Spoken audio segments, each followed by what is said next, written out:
So, although I've just quickly talked about Shorebird, I think my role within the business, apart from doing the webinars, is I help organisations with their direct hiring strategies.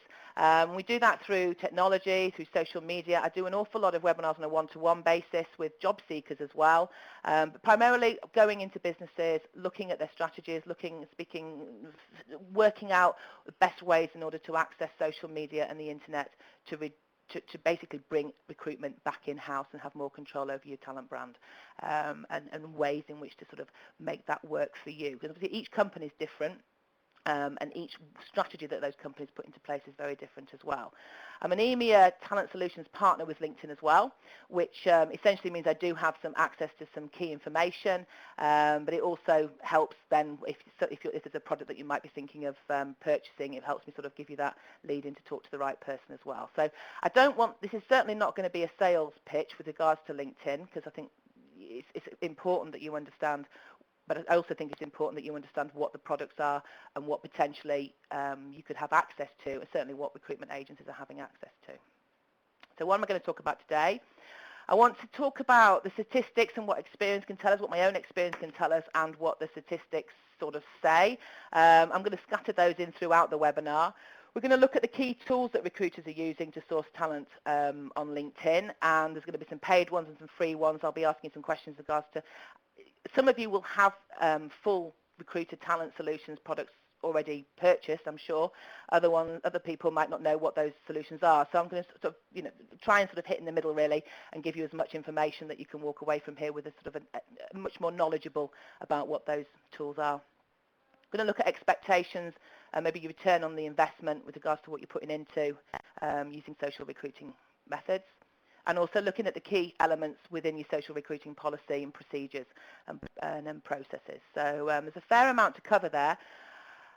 I was hoping to maybe get online and show you a couple of areas that we can do directly on LinkedIn, but to be fair, I think I'm probably over trying to fit too much into one webinar, and that's not really what you want to do when you come away from here and go, oh no, far too much information. So we'll just stick to the slides and the talking for now. But I'm sure that there's an opportunity that we could do some more detailed webinars with certain points that I'm going to talk about today. So my first question to you is going to be just to find out, I've got a poll here, if I can bring it across. I'd like to know, just in essence, currently, do you insource or outsource? I've put a poll up there, so just to find out what we've got on the line at the moment. It's a little bit of interference, so while you're doing that, I'll just have to mute everybody again.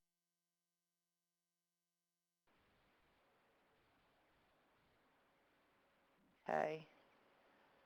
So there's quite a few of you with quite a huge, much higher percentage of you with an in-house recruitment team. Okay. Interesting, there's quite a few of you that are using both at the moment. Okay, I hope that's everybody voted.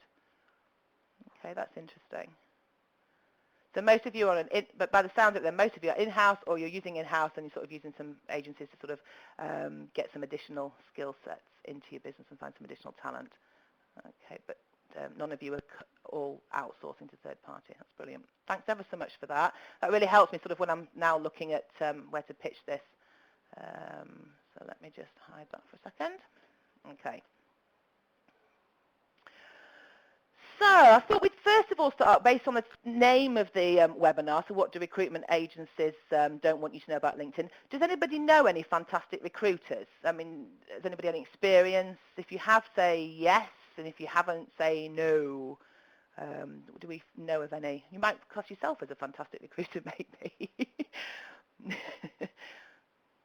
I'm just trying to think if we know of any. Yes, good.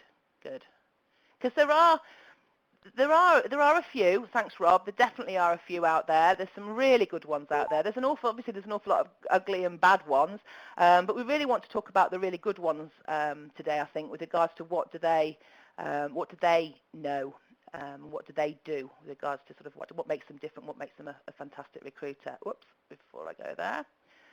So for those people that do know one, what I'd like to ask you is, what do they do that's a bit different? What do they do that's different? If you know what they might do that's slightly different to the rest of them.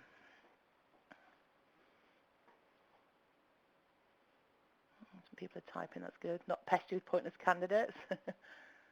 Brilliant. Brilliant, Kate, yes. They totally understand the business and the type of person that you're looking for. Only sending you relevant people, absolutely. Okay, take the time to speak to each candidate to assess. Yep, definitely. They understand, they respond quickly. Brilliant.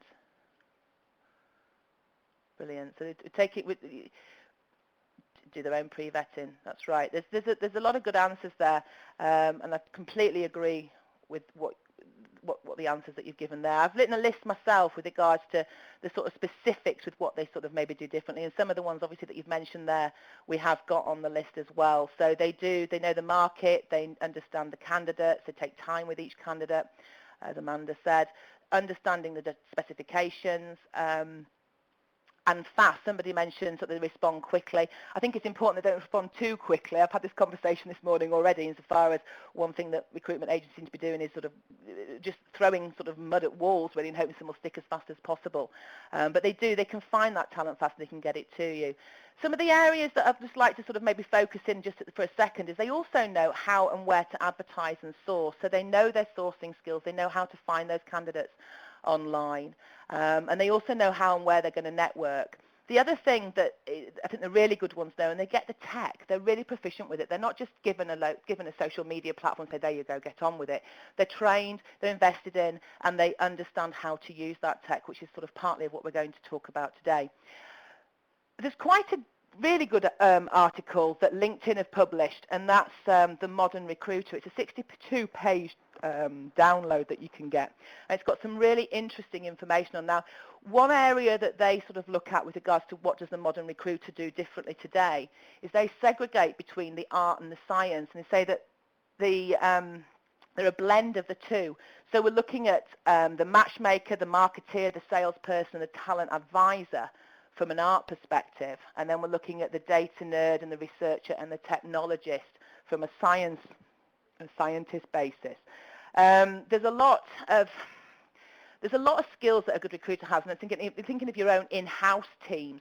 What kind of skills do you have in there, and what kind of skills do you maybe need to import or train or invest in order to get those in-house recruiters that you're employing up to scratch so that they are competing in the marketplace to find that talent that's out there effectively for you. So download that article, as I say, there's a reference at the end, but it does give you some really sort of useful highlights and information on there. The other thing to look at was there was a global sourcing survey by Social Talent and Alexandra Mann, and they asked the question, what makes a great online sourcer? And I think they were asking something like 300 and odd sources worldwide.